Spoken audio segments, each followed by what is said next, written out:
gauge the deviation from the flat plane, we utilize wind sticks, which are two parallel sticks, one a little bit thinner than the other, that have a two-tone surface. These wind sticks are placed at various locations on the slab and then sighted down the length of the slab in order to figure out how much of an angle or how much of a twist is in the actual timber. By utilizing the wind sticks, we're able to understand where we need to take off material in order to create a coplanar surface.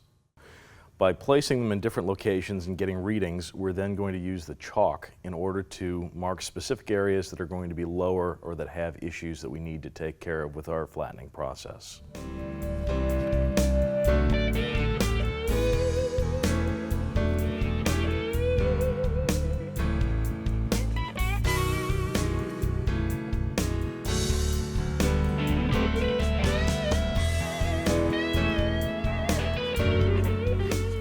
I'm looking at the blue line and how it corresponds with the blue line behind it.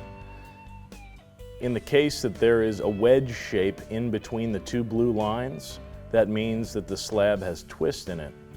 In the case that there is light under the wind sticks, it's showing me that there's a cup in the board, and we're going to take the high spot off the center of the board.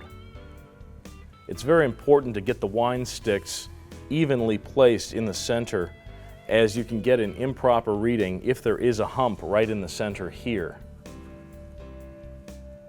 simply by having your wind stick off to the side.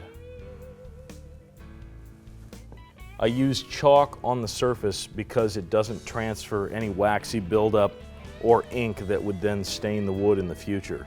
In this case, the wind sticks are showing a hump in the center and a very small deviation off to the right side of our slab that needs to be flattened out. In order to gauge the amount of twist or cupping that's in the slab, we're going to move our wind sticks up and down the slab. At that point, we can mark it with the chalk in order to get a very good reading on where the high and low spots are on our slab.